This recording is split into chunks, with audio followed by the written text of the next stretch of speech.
Assalamualaikum warahmatullahi wabarakatuh. Perkenalkan, nama saya Edin Wahyu Parstia. Hari ini saya akan membahas topik tentang metodologi penelitian. Lebih spesifiknya, saya akan kupas tuntas bagaimana cara menentukan tema dan judul, tips agar tidak salah pilih, studi pendahuluan, dan juga sumber inspirasi untuk penelitian. Oke, langkah pertama itu menentukan tema dan judul penelitian. Tema penelitian adalah topik utama atau bidang kajian yang menjadi fokus penelitian. Tema bersifat luas dan mencerminkan bidang ilmu tertentu yang akan diteliti. Judul penelitian adalah cerminan dari keseluruhan isi dan tujuan dari penelitian yang dilakukan, yang dirumuskan dari masalah penelitian, serta bersertifikat menjelaskan diri dan menarik sehingga dapat menggambarkan global tentang arah, maksud, tujuan, dan ruang lingkup dari penelitian. Jadi memulai menulis skripsi atau penelitian, langkah pertama yang paling penting adalah menentukan tema dan judul. Tema itu ibaratnya rumah, sedangkan judul itu alamat lengkapnya. Agar lebih mudah, bisa mulai dari hal-hal yang memang diminati atau relevan dengan bidang studi. Contohnya, jika ada mahasiswa manajemen bisnis, bisa mengambil tema tentang strategi pemasaran UMKM.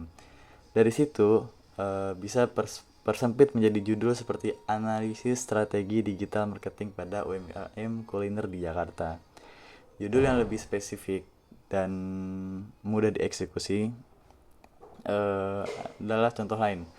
Jika mahasiswa teknik bisa mengambil tema tentang energi terbarukan, misalnya seperti analisis efisiensi panel surya untuk rumah tangga di daerah. Intinya tuh spesifik semakin mudah dieksekusi. Lalu yang kedua adalah masuk tips agar tidak salah dan memilih tema dan judul. Yang pertama adalah pilih yang diminati. Jika tidak tertarik dengan topiknya, maka akan sulit menyelesaikannya. Yang kedua, pastikan sumber referensi. Jangan memilih topik yang menarik, tetapi sulit menemukan bahan referensinya.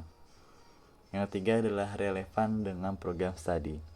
Pastikan topik penelitian masih dalam ranah keilmuan. Lalu realistis dan bisa diteliti. Jangan memilih topik yang terlalu luas atau sulit mendapatkan datanya. Yang kelima adalah memiliki nilai keunikan. Agar penelitian itu tidak terlalu umum dan lebih menarik untuk dibahas. Yang keenam adalah cek ketersediaan data. Pastikan data yang dibutuhkan tersedia atau mudah didapatkan. Lanjut.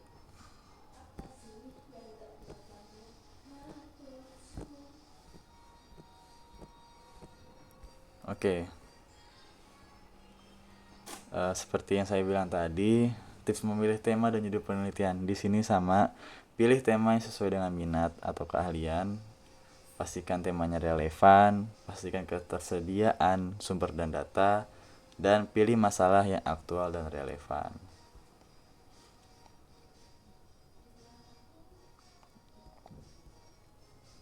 Dan sesuaikan dengan waktu dan sumber daya. Jangan memilih topik yang terlalu luas sehingga sulit diselesaikan tepat waktu. Pastikan metode penelitian yang akan digunakan sesuai dengan kemampuan dan alat yang tersedia. Lalu rumuskan judul yang jelas dan spesifik. Hindari judul yang terlalu panjang atau ambigu. Contoh judul yang kurang baik: Pengembangan Learning Management System atau LMS berbasis Artificial Intelligence, Augmented Reality, dan Virtual Reality berbasis Project Based Learning dalam meningkatkan berpikir komputasi untuk elemen pemrograman berbasis teks, grafis, dan multimedia. Studi kasus di SMK Negeri 2 Surabaya, jurusan Rekayasa Perangkat Lunak.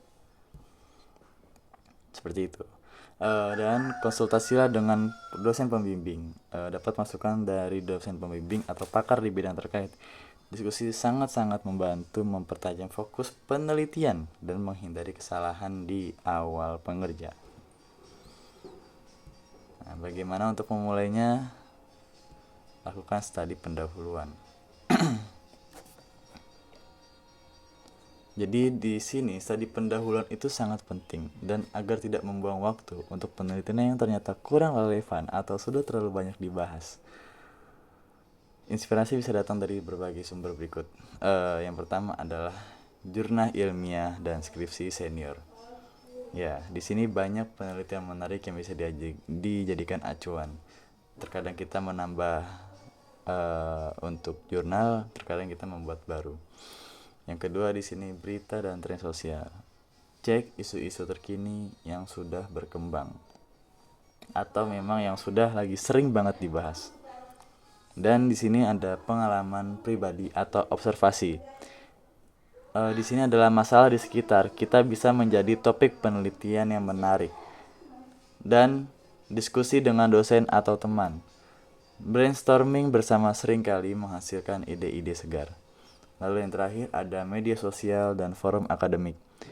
Banyak topik menarik yang bisa ditemukan di platform seperti Twitter, Reddit, atau ResearchGate. Gitu.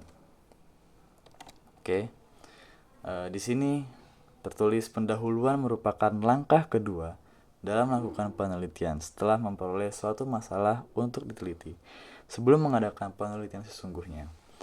Dan seterusnya, studi pendahuluan adalah bagian awal sebuah penelitian atau laporan yang berfungsi untuk memberikan gambaran umum tentang topik yang akan dibahas. Selanjutnya, studi pendahuluan bertujuan untuk mendalami masalah dengan cara yang lebih sistematik dan intensif. Di sini, studi pendahuluan sumber pengumpulan informasi untuk mengadakan studi pendahuluan dapat dilakukan pada 3 objek. Dapat disingkat dengan 3P. Apa itu P? Paper, Person, Place. Di sini adalah paper.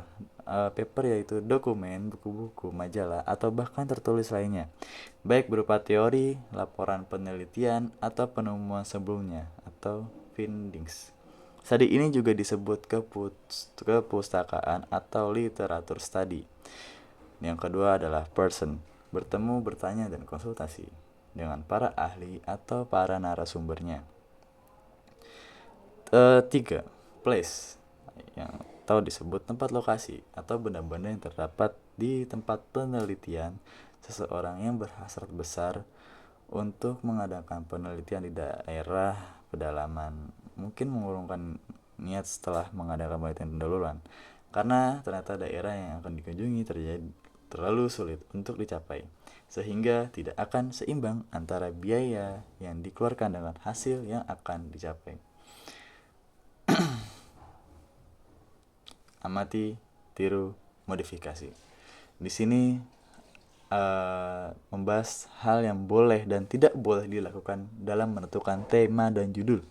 Apa sih yang tidak boleh dan boleh? Di sini yang boleh dilakukan adalah pastikan judul spesifik dengan jelas dan gunakan bahasa akademik yang baku. Lalu pilih tema yang memiliki kontribusi nyata. Lalu cek sumber data sebelum menentukan judul dan konsultasikan dengan dosen pembimbing sebelum finalisasi. Dan yang jangan dilakukan adalah jangan memilih judul yang terlalu luas atau abstrak. Hindari tema yang sudah terlalu sering diteliti tanpa inovasi baru. Karena jika memakai tema yang sering diteliti akan timbul yang namanya template. Harus berinovasi baru. Jangan hanya mengikuti teman tanpa riset lebih lanjut. Karena kalau mengikuti teman, kita bisa jatuh. Jangan malas mencari referensi dari jurnal atau penelitian sebelumnya. Jadi selanjutnya adalah sumber inspirasi. Sumber inspirasi kita bisa pelajari penelitian dari kakak sebelumnya, cari inspirasi lewat Google Search Engine, lalu pelajari penelitian yang telah dipublish melalui Google Scholar. Karena di Google Scholar kita bisa mendapatkan data yang valid. Dan disarankan juga membaca jurnal penelitian internasional. Jurnal di sini sangat membantu kita karena sudah bersertifikat internasional. lalu minta bantuan AI atau yang disebut Chat GPT atau sejenisnya. Saya adalah pengguna Chat GPT dan saya amati tiru modifikasi untuk membuat judul yang menarik. Oke, untuk sekian, terima kasih. Assalamualaikum warahmatullahi wabarakatuh.